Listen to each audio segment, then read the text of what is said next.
रविंद्र कौशिक ये वो नाम है जो भारत के इतिहास में हमेशा याद किया जाएगा। बात है 1952 की, जब देश को आजादी मिले हुए सिर्फ 5 साल हुए थे। राजस्थान के गंगानगर में एक साधारण परिवार में एक बच्चा जन्म लेता है। नाम रखा जाता है रविंद्र।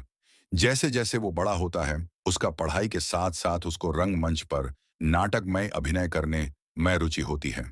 साल 1972 वो एक नाटक में मंच पर अभिनय कर रहे थे। तभी भारत की खुफिया एजेंसी रॉ के अधिकारियों की निगाह पड़ती है रविंद्र पर। रॉ के अधिकारियों ने रविंद्र को रॉ ज्वाइन करने को कहा। अधिकारियों ने उनसे बोला, तुम बहुत अच्छा अभिनय कर लेते हो, तुम भारत के लिए, अपनी मिट्टी के लिए कुछ करना चाहोगे। रविंद्र बचपन से ही देशभक्त थे और उन्होंने एक पल में हाँ कर दी। रॉ को पाकिस्तान में चल रहे भारत के खिलाफ मिशन और भारत के लिए तैयार किए जा रहे आतंकवादी पर निगाह रखनी थी। रविंद्र ऐसे कलाकार थे जो मंच पर ही नहीं, अपनी जिंदगी में भी खूबी मजे हुए कलाकार थे। वो एक हिंदू थे। उन्हें मुस्लिम कल्चर और इस्लाम के बारे में कोई जानकारी नहीं थी। पाकिस्तान एक मुस्लिम देश है। रविंद्र को इस्लाम के बारे में बारीकियां और मुस्लिम कल्चर से रूबारू करवाया। उन्हें उर्दू सिखाई और उन्होंने पाकिस्तान के कल्चर को सीखा और खून में उतार लिया। यहां तक कि उन्होंने अपना खतना भी करा लिया।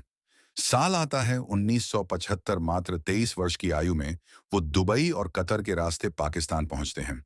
वहां कराची यूनिवर्सिटी से एलएलबी की डिग्री प्राप्त करने के बाद उन्होंने पाकिस्तानी सेना में कमीशन प्राप्त किया और मेजर के पद तक पहुंचे। उन्होंने एक स्थानीय महिला अमानत से विवाह किया और एक संतान के पिता बने।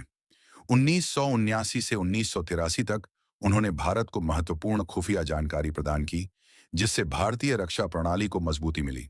उनकी बहादुरी के लिए तत्कालीन प्रधानमंत्री इंदिरा गांधी ने उन्हें ब्लैक टाइगर की उपाधि दी।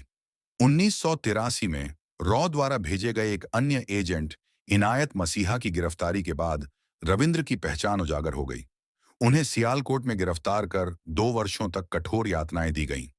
1985 में उन्हें मौत की सजा सुनाई गई, जिसे बाद में आजीवन कारावास में बदल दिया गया।